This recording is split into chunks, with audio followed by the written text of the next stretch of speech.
Wanna know how to optimize hero skills for PvP battles? So PvP battles are really important in ranked mode, especially if you want more trophies, which determine if you are winning them or losing them. So using hero skills smartly can change the outcome of PvP matches. So in this video, I'm just going to explain you and give you some tips on how you can improve it and how to optimize your hero skills. So let's get right into it.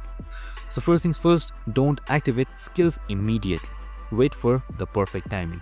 Use damage skills on clustered enemies and defensive or healing skills when your health is low.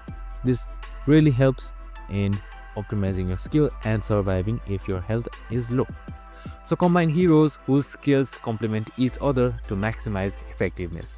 This really helps in dealing more damage as well as potentially winning the battle. Timing and synergy make your team more powerful and harder to beat in PvP.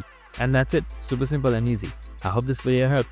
If it did, make sure to like, subscribe and tune in with us for more of these videos. See you in the next one.